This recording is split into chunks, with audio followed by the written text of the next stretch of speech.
minutes. Sure. Okay, in the studio with me right now, I have Chris and Kate Rocheleau and their son, Alex. You heard Alex playing with the train a few minutes ago.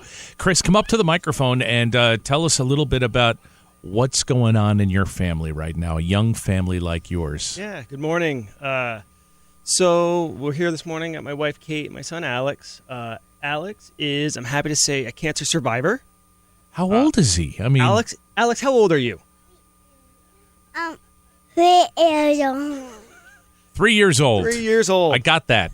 So at 9 months old, Alex was diagnosed with Langerhans cell histiocytosis, which is a very rare pediatric cancer where his white blood cells, before they're fully developed, started attacking the body.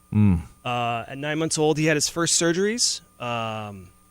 We spent a full week in the hospital learning a little bit about it, and then started chemo shortly thereafter and blood transfusion to get him where he needed to be just to get through his first year of chemo. He was initially given a clear diagnosis just before his second birthday. That was in April, and then in July he had a recurrence and was back into pretty severe radiation. July this year. Last year. Okay. So pretty strong chemo last year.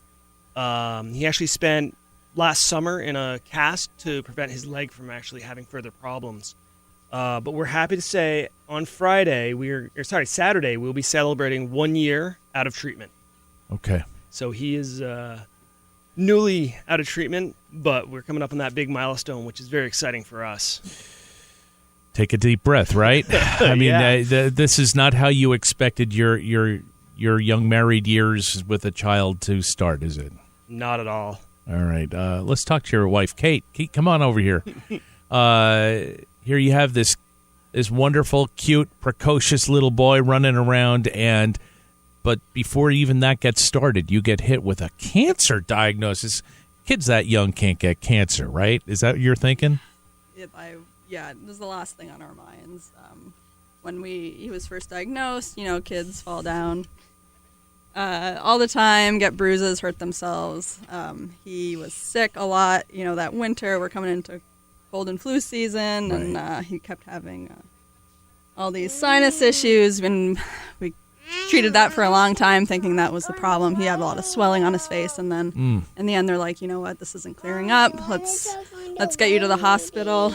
And so that's when we got the diagnosis, and it was just like out of nowhere, you're hit across the face was this huge, awful thing. You think you're going through enough with a 9-month-old, and all of a sudden you're dealing with this on top of it. You're changing diapers, and then you're dealing with cancer at the same time. That's something that no family ever expects to have to face. All right, talk a little bit about, because he's still too young to be a camper, but he's in playgroup, right? Yeah, so 4 times a year, they hold a playgroup for the youngest campers. And Alex is actually one of the youngest going still. Okay. He started going to his first playgroup at 1 year old, really shortly after his first birthday, where they, for a morning, Saturday morning, number of campers or pre-campers come up. They have games and activities and treats and a lot of fun for everybody up there. For the kids to play, the parents to kind of hang out and watch the kids play and let the staff and the volunteers they take over. Mm-hmm.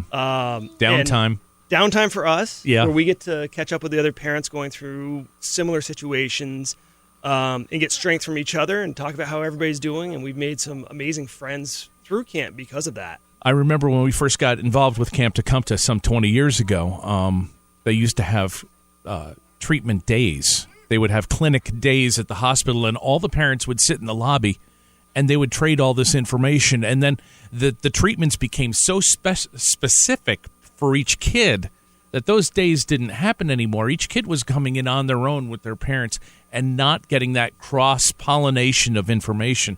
So having something like this is really important to the family dynamic. It really is. And the other thing they've added is both Mom's Weekend and Dad's Weekend. We made a great network of other parents. It's a lot of the stuff, no matter how close you are with your friends, with your family, they don't quite get it the way another parent going through it does. And so it's been really helpful for us to be able to make those connections and have those conversations that otherwise never happen, or very, very challenging to make those connections. And it's been amazing what it's done for us and what it's done to help us with everything we're going through and all the challenges that come with a cancer diagnosis. Awesome. Well, I'm glad you're getting your time out of it now, and you've got many more years with Alex to enjoy camp. So, I mean, he's got until 17, and then he'll take a year off and come back as a CIT, right? Yeah, that's our hope. All right. It's a wonderful organization, and I'm glad it could be here for you because of donations from our listeners in the past to make this all possible. You know, the camp program started out with 6 days at a rented camp, and that was it for the whole year. And now to be able to address families like yours is just amazing. Thank you so much for coming in this morning. Yeah, thank you, and thanks for everything you guys do to help camp.